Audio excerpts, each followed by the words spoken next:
The first lawyer assistance program was started in the 70s and 80s after lawyers who found recovery after their own substance use disorders wanted to help their colleagues who were in similar situations.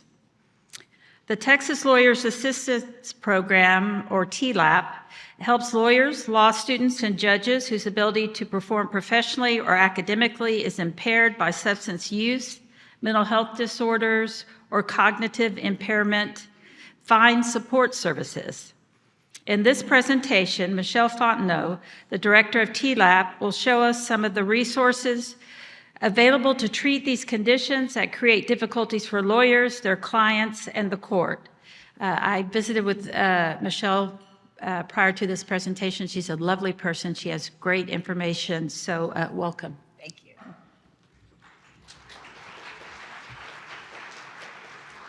So it's interesting, having been here for a couple of days, I just want to know who's in the audience. So mental health professionals, raise your hands. Judges, oh good. JPs, lawyers, okay. So peer support, awesome. What? Probation, awesome. So my presentation is a little bit different because I want to talk about what we can do in courts to help the lawyers. And a lot of the focus of this conference has been what can we do to help people who come before the court. So bear with me and we'll see how this goes. So a little roadmap, I'm going to talk about lawyer well-being statistics, talk about some mental health disorders and treatment recommendations, evidence-based tips for wellness, and then resources that we offer through the Texas Lawyers Assistance Program. I was a therapist. I went to counselor school at the University of Texas, so I was a therapist for a number of years, and in that work decided to go to law school. So I'm a little bit of both. And, you know, a lot of lawyers get sick of fighting, and so they become counselors or therapists later. I did it the opposite direction, so if that tells you anything, it should tell you that I'm not that smart. And, you know, who cares about lawyers, right? Lawyers are the butt of jokes. So I looked up lawyer jokes last night. I have one. What do you call 5,000 lawyers at the bottom of the ocean? Yeah, all right.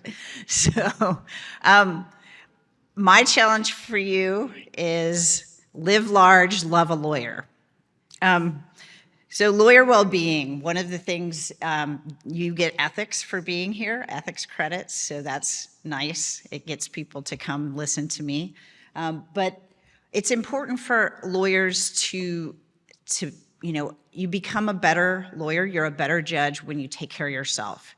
You know, when you get on an airplane, they say, put the mask on yourself before you help others. So we're gonna talk a little bit about putting the mask on yourself. These are some of the major problems. Raise your hand if you've experienced any of these. I won't single you out. So this 2015 study, I started to think it was getting old. I still think it's getting old, but it bears out. So mind you, it's lawyers surveyed talking about things that aren't pretty. So we assume it's an underrepresentation because lawyers have a difficult time talking about things that aren't perfect. But at 46% had experienced depression. At the time of the survey, 28% were suffering from depression, 19% suffering from an anxiety disorder, and 10% had considered suicide. These are serious statistics. I mean, if you think about it, you know, almost 1 in 2 lawyers have experienced depression. About a third at the time being depressed. 20% experiencing anxiety disorder, not just anxiety, and 10% had thoughts of suicide. And suicide is the third leading cause of death amongst attorneys. Did anyone know that? It's serious. And we've lost a lot of lawyers this year. We're working with Fort Worth, North Dallas lawyers taking their life. There was another lawyer last week. So it's something that we talk a lot about. TLAP, before I was there, created a video, and for those of you who need CLE credit, you can get a free credit. It's a 1-hour ethics CLE on suicide prevention, and it's called Just Ask. So if you go to Texas Bar CLE and type in Just Ask, that video will come up. It's excellent. This same survey talked about 21% of lawyers qualified as problem drinkers, and problematic drinking was defined as hazardous and possible dependence. That's more than triple the rate for the general population and more than double the rate for other highly educated professionals. So what's going on with lawyers that they have mental illness and substance use disorders? Stress? Anything else? Vicarious trauma, yeah, we're going to talk about that. The basis of the law is it's an adversarial system, right?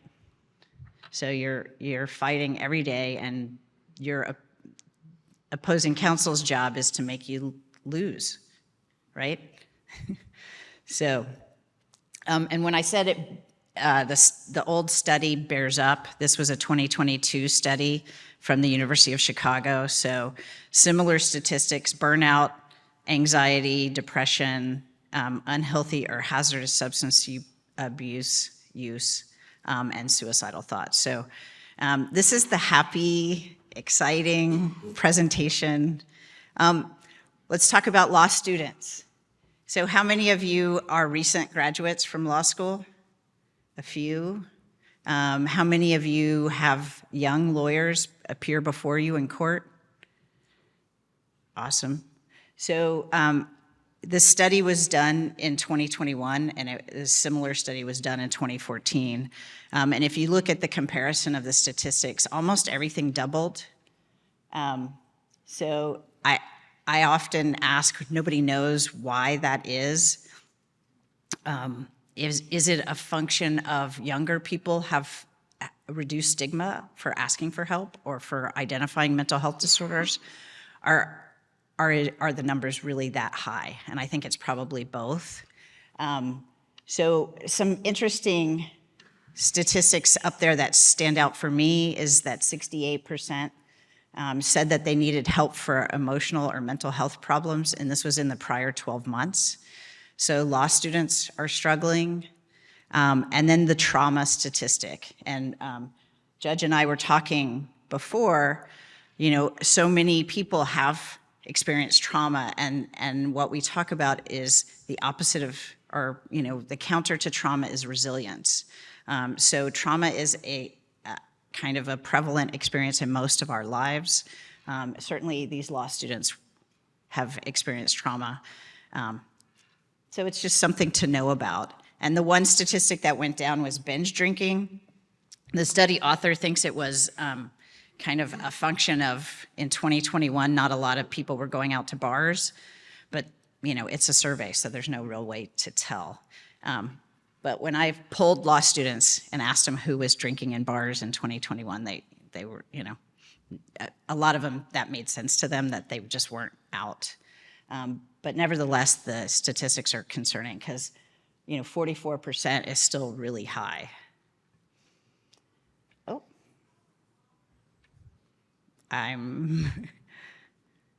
Bear with me. Well, we can just go through it really fast. Okay, so depression. Depression is something I have lived experience. And I think one of the things that, we were talking, I moved out of Texas and moved to Seattle. And has anyone lived or been up in Seattle? It's beautiful, right? Have you been there in the winter? What's the distinctive characteristic of the winter in Seattle? Gray and wet. It's dark. So when the time changes, I remember about 3:45 in the afternoon, I was like, it's 15 minutes till bedtime. You know, what am I going to do? So you wake up in the dark, you get back from work in the dark. I would walk my dogs with a headlamp. Eventually, so I developed seasonal affective disorder. And one of the things I did, a couple things, I had a mantra where I'd say, I don't make major decisions in November. Because I wanted to buy one-way airline tickets anywhere. I would usually go someplace sunny for Christmas, and I started to play soccer. So I would have to get out of the house, and I could go kick people. So that was, that was fun. And then I moved back to Texas 4 years ago. My parents are aging. And I thought, you know, Texas, I'll be golden, right? There's sun all the time, too much sun, in fact. But the second year I was here, the fall came around, and it's a physiological thing for me. Like, I feel it in my body, and I knew, have the awareness to know, okay, I need a little bit of medication. So I took care of myself, and I think that's one of the things. For those of us who struggle with depression, have any of you heard of the three-legged stool? Who wants to say it?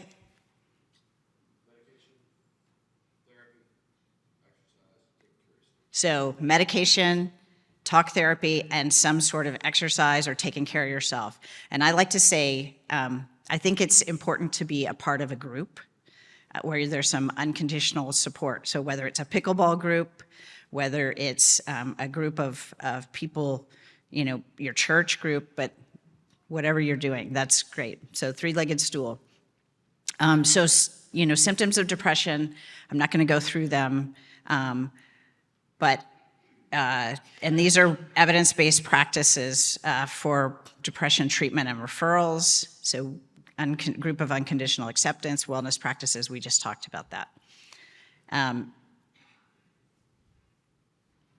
then if you call TLAP, so the Texas Lawyers Assistance Program, for those of you who do or don't know, we answer the phone or text 24 hours a day, and we talk to people about either themselves and the issues they're facing, or about others, and help you problem solve if you have a concern about others. And we'll talk a little more about that later. But these are some of the treatments. And the one I want to point out to you, who's heard of Lawyers Concern for Lawyers? And at the end, there's going to be a QR code, and I think the slide is in the materials. Lawyers Concern for Lawyers? You have. So Lawyers Concern for Lawyers is an affiliate. It's a separate group, but they're affiliated with Texas Lawyers Assistance Program. And they run weekly support groups in some of the major cities in Texas. And by major, I mean Lubbock, Midland, Fort Worth, Austin, Houston, Corpus, El.P.C. And then some of these meetings are online, and they're meetings that were initially for lawyers in recovery, but they've expanded, and they're for lawyers who struggle with recovery issues, substance use, mental health, any kind of mental health challenges, depression and anxiety. So it's an excellent support group, and you can access that on our website where all the meetings happen. Some of them are in person and some of them are online. So, you know, I like to think about the pandemic and what are the bright spots of the pandemic. So somebody who lives in Tyler, Texas, where there's not a meeting, can go to meetings in Dallas, Fort Worth, Austin, and be a part of that community. Peer assistance is another thing that we offer. So we have a lot of peer assistance. So lawyers who are willing to be a one-on-one support. I went to the training the other day on peer assistance, peer support. So we have lawyers who are willing to support lawyers and law students and talk to them and, you know, in their recovery. And we call recovery or remission from depression or anxiety. So anxiety disorders, there's a lot of different anxiety disorders, from panic attacks to generalized anxiety disorder. A little bit of the statistics of that study in 2015, it was 61% of lawyers said they had experienced anxiety, and I just decided that the other 39% were just lying, because anyone who's been to law school or in front of a judge in court has experienced anxiety.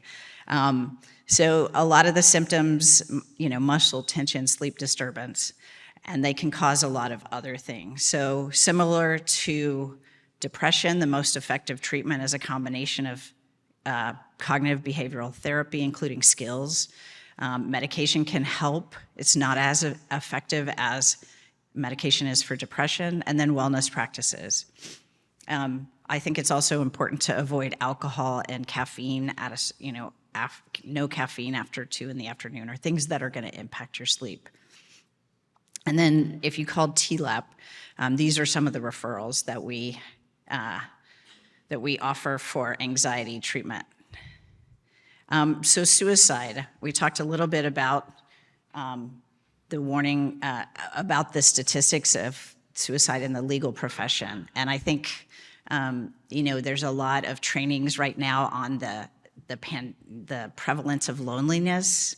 And so I think, it's important to know this, to know how to intervene. And has anybody here heard Terry Bentley Hill talk? Yeah, amazing, right? So she talks about, and the video that I mentioned, she features in the video called Just Ask. And the movie is how we must stop minding our own business in the legal world. And so the idea is that you have to ask people, are you okay? Just that question, are you okay, can save lives. And the issue with suicidality is intense suicidality tends to be short-lived. So most people who are actively suicidal, that goes away within 5 to 15 minutes. And so one of the things is to talk to someone. And it doesn't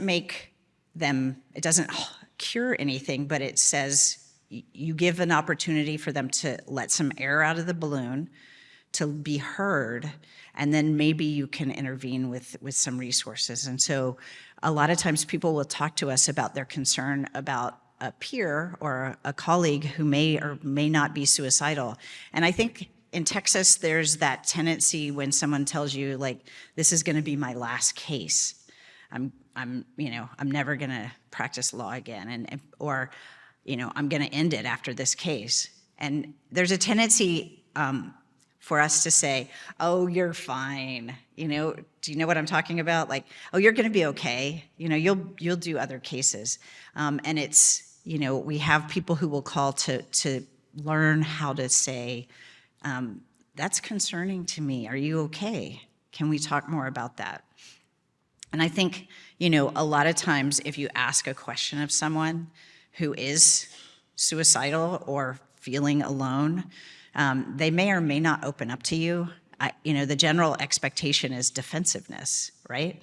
But what that message is to them is that there's someone who noticed, and maybe I'm not hiding it so well, and maybe there are resources. So I think these are the suicide prevention tips, and we ask all the time, if somebody says they're thinking about hurting themselves, what's your plan?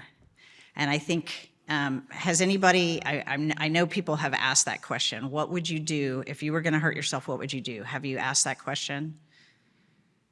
So it's one of those things where I think it's important to ask the question, and even if it's role play, because the first time you ask that question, you think, how odd. But once you ask that numerous times, like I have through the course of my career, I don't even think about it anymore, I ask. Because what we wanna do is limit the means.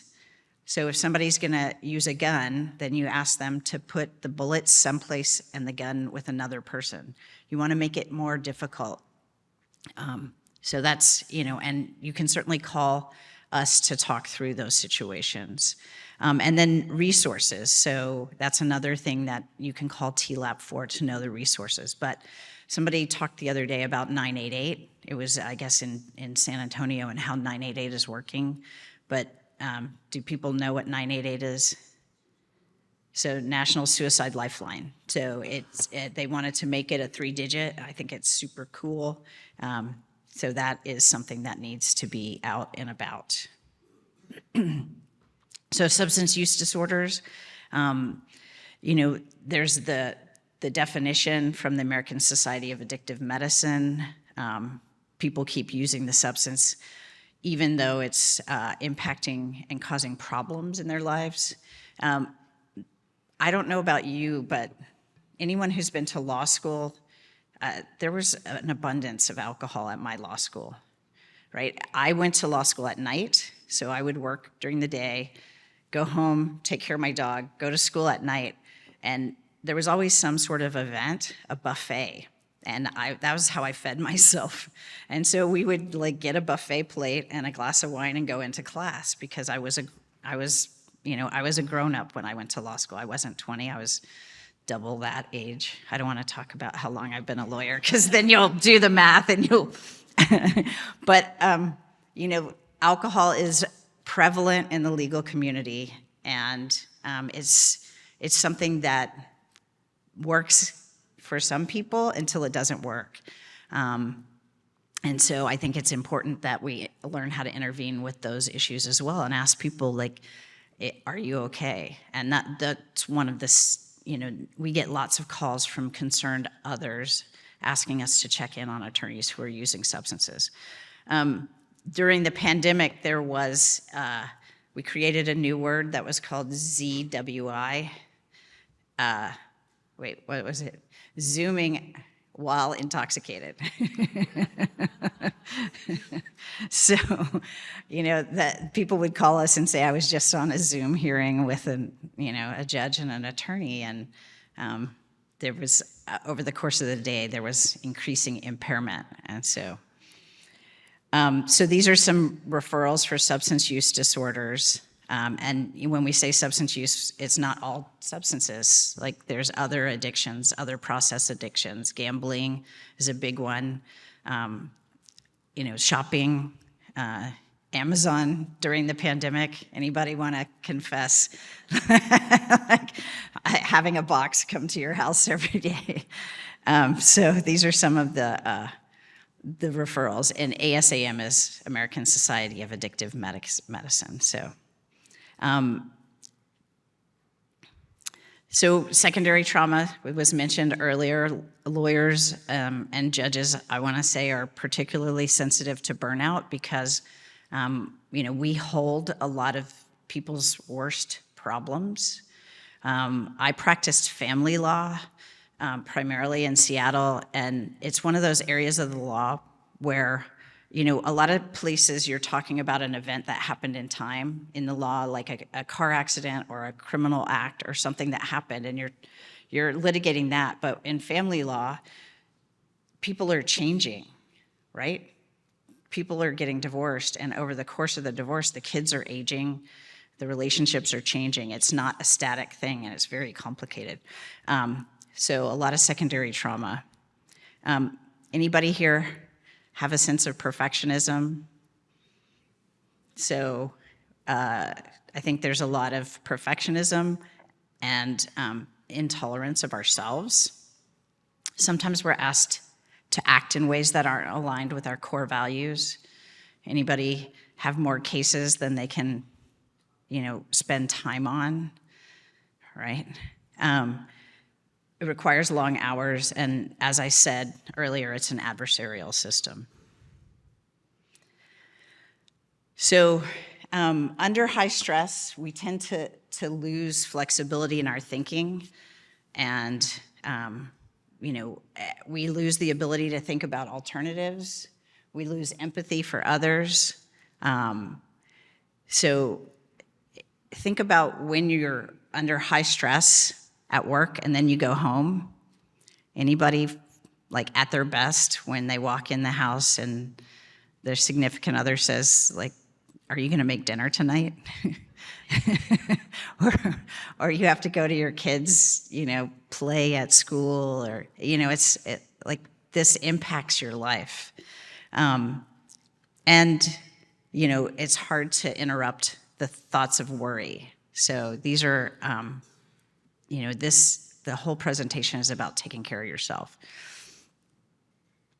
So I'm here to say burnout isn't a sign of failure. It can be a healthy response when your human needs are not being met.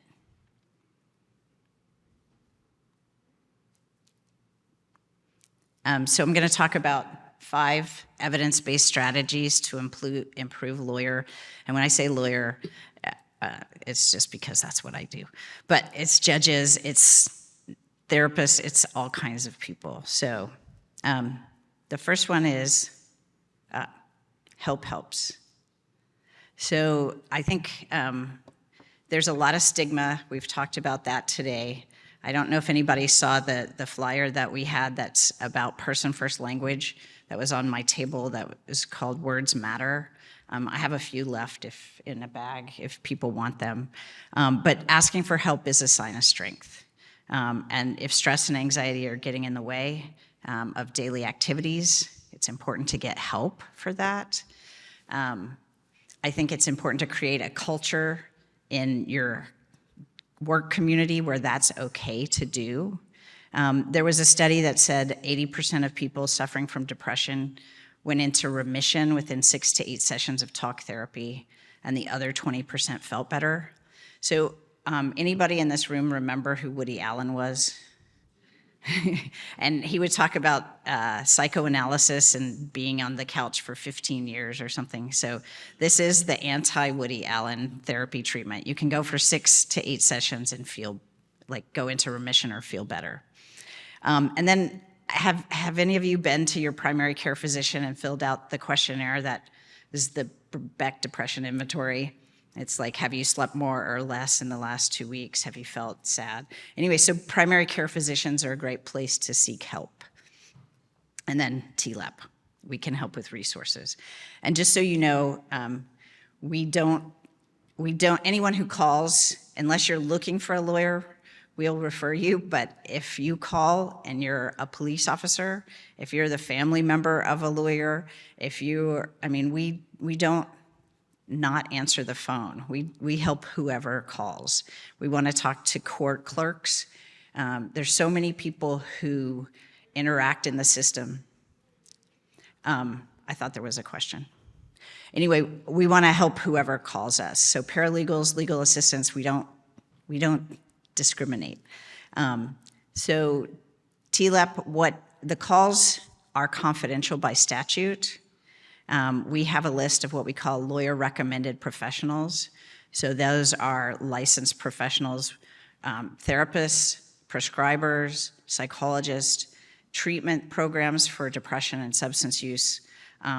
We have information about local group supports. So like I mentioned, Lawyers Concerned for Lawyers.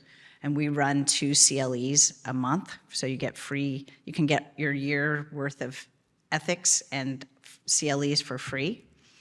So in the moment counseling, we have access to a 24/7 telephone mental health providers. So it's free, and you can call multiple times. We have peer support. So if somebody wants to, ask for peer support, we offer that. We have a lot of information. And if you wanted to be a volunteer with TLAP, you can call us and we'll send you a volunteer form. It includes a confidentiality statement, and you become an agent, so you can't be sued if you're doing something for TLAP. So this is the most amazing. This is the only reason I can do my job. So we have access to a grant. It's a private trust, and if lawyers and law students and judges call us, so it's limited because it's private, call us and they can't afford treatment. They can fill out an application. It's super simple. We number it and redact all identifying information, and people can get up to $3,000 for outpatient counseling, up to $4,000 for intensive outpatient, and up to $10,000 for inpatient treatment. And we have treatment programs around the state. We're since the pandemic, since we can go out in public and be in rooms like this, we have gone to treatment programs and talked to them. And there's a lot of programs that cost $60,000, $20,000, $40,000, and they'll take that $10,000 for full payment. So it's pretty amazing. So the access to the grant is by calling TLAP. And in the past, the grant was so kind of on unsure footing that if 2 more people asked for help, it would go under. But during the pandemic, the state bar, people weren't traveling, and so they donated $500,000 to the grant. And so the grant is now on stable footing. It's a one-time thing because there's a lot of lawyers in Texas and a lot of law students. But we're happy to say a lot of law students are accessing it. So we want young, lawyers to get healthy before they get into the practice of law. But it's an amazing resource. So connecting well, I think, is important, like we talked about, and the concept of psychological safety. So psychological safety is the belief that you're not going to be punished or humiliated if you make a mistake. And I think the team psychological safety, has anybody heard of this? So Harvard Business talks about psychological safety, and I think it's something that we need to think about in our courts. So the benefits of psychological safety is you feel like a respected part of the team. People see the value of your work, and you feel accepted for who you are, exactly who you are. There's a lot of different ways of getting at this. Who's read this book? The Body Keeps the Score. It's pretty cool. And he talks about being able to feel safe with other people is probably the single most important aspect of mental health. Safe connections are fundamental to meaningful and satisfying lives. And there was a study, a long time ago, like if you had a best friend in childhood, that was a very definitive factor for mental illness in adulthood. So here's some audience participation. What can you do to improve psychological safety in your court? Anybody? Class? I love Ferris Bueller. So, and I met with Michelle, because I can remember her name, Michelle and Renee with the dog. The psychological safety of having a dog, and the trauma that when a cop pulls you over, they're traumatizing you, and they're getting secondary trauma by scaring drivers. What can you do in your courtrooms to improve psychological safety? Like, does the whole staff feel like they can talk freely, or are they going to be punished? Do people, I know, I had a dog that was a facility dog and worked for the King County Prosecutor's Office, and she went to a conference on making courts more accessible, because having a dog makes everybody feel better, right? Unless people are cat people. But anyway, anyone want to say, yeah, thank you. I think we work in the same court with both systems and we do mental health doctors. And I think what we both try to do is make it so that, it's a whole team concept. From our bailiff to not only, make sure we're safe, but also make sure that, everybody's getting in line on Zoom and put people in the waiting room, coordinating all that. We've got our clerks who are making sure that the orders are coming through and doing everything they need to do. And of course, the public defenders and the prosecutors. And it's all really just kind of a team effort. Everybody's got their role, but there's no role that's more important than the other. Great. Great. It really works for our team. I gotta say, it's probably the best team I've ever worked with. So I'm just going to repeat a little bit. So from the bailiff to the court clerk to the public defenders and prosecutors, it's like the best team you've ever worked on. So everybody has an important role, just so people online can hear. Anybody else? Yes? Remember, you're working with human beings. that are fallible and get scared, that probably have a history of trauma, so will react in a way to try to defend themselves, when you're saying there's no reason for you to do that. So just being aware, even for yourself, even the judges and everybody involved in the team, you're bringing your stuff in whether you want to or not. The person that you're adjudicating has a bunch of stuff they're bringing in, and just finding a way, whether it's a sticky note or I have a little figurine, and granted, I'm not in the legal system, but as a peer, I work with the people that y'all are working with.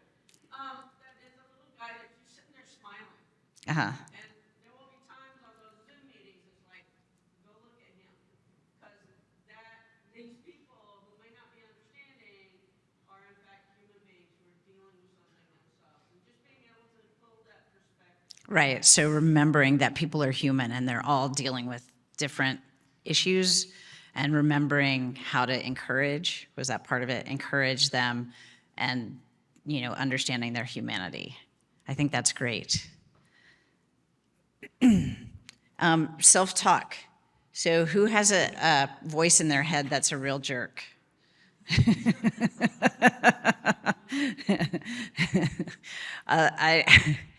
There's a lot of us have that voice in our head. Mine is sort of self-deprecating humor, as you may have guessed. But, we talk to ourselves in a way that we would never talk to anybody we care about.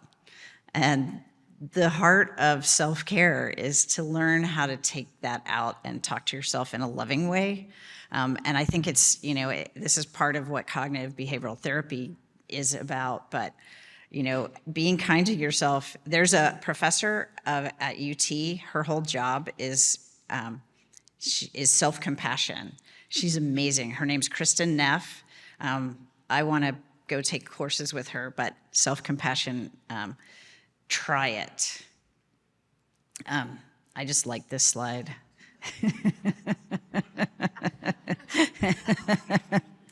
So, imposter syndrome, I wanted to say, when I got the job, nobody said, you have to be good at doing public presentations. So, every time I do one of these, I'm like, oh, they're going to be so disappointed. It's like we all feel like an imposter. People are going to find out that we don't know everything. And what's interesting is highly intelligent people suffer from imposter syndrome more than others. So this is my fourth tip, learn to relax. So I'm going to introduce you to the little orange and white dog is filet mignon. And the scruffy one is Coco Chanel. We like to say the only thing sophisticated about that dog is her name. So 4% of your life is an hour a day, so maybe that would be a good minimum for self-care. Try using your calendar to unplug. Technology is not going anywhere, so figure out how to live with it in a way that it doesn't rule you. I mean, there is an addictive thing about emails, right? Like looking and checking your phone. Scheduling events that are away from the screens can free you. There are people who have their emails come in 3 times a day. Those people are technologically more advanced than I am. I need help with that, but that would be a way of not feeling like I'm gonna miss an email, so I don't have to check it all the time. And then the fight or flight, the autonomic nervous system and the parasympathetic nervous system. So I'm not gonna go into this, but we all know fight or flight or freeze. Who was around a couple years ago during what we call snowvid? I had somebody who said, the next time I spend 7 days off work, I'd prefer not to spend it trying to stay alive. Right. So ways to activate the parasympathetic nervous system. These are some normal ways, yoga, dancing, hiking, walking. I think it's important to know how to do it in the moment. And so, like taking a break. But what is the most universally recognized way of taking a break? going to the bathroom, right? If you're in court, you know, whether you need a break or your client does, ask for a short recess. Like, you know, these are just normal things. Breathing. Who knows about box breathing? So breathe, there's a lot. If you Google box breathing, it's amazing. And my favorite tip about breathing is it's free. You have to do it, and you can do it anywhere.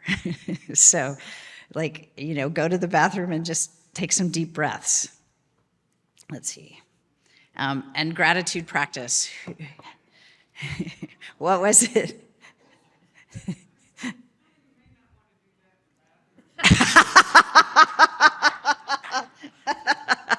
That's true. Yeah, go outside on the way to the bathroom. Who here knows about gratitude practice?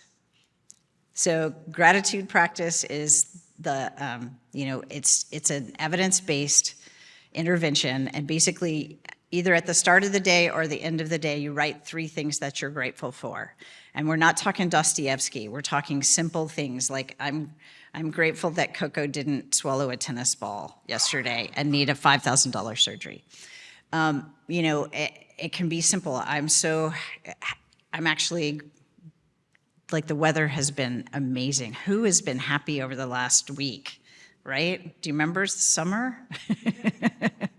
So gratitude journaling, what happens, and I think the lawyer brain is what we as lawyers is taught to identify problems and think about the worst thing that can happen. And this practicing gratitude helps exercise a different part of your brain, and what becomes available to you are other things you feel grateful for. So it's like I call it like a file cabinet drawer. If you think about crummy things, you're gonna have access to all the other crummy things in a crummy file drawer. But if you think of things you're grateful for, you're gonna have access to all the other things in that file drawer, the gratitude file drawer. Very distinguished cognitive explanation there. Wellness is holistic, so thinking about the self-care wheel. And so we got fancy. We hired someone in their 30s. So you can you can use the QR code. It will take you to our website. And then this is my team. So Alicia Freeman is a licensed professional counselor. Paul Jacobs was an attorney in Med-Mal in Houston, and he's retired from practicing law, but he's an attorney in recovery. We just hired Christina Loftus. She's a licensed master of social work and JD. And then Penny Wood is our admin assistant. And I think that's a different. Any questions?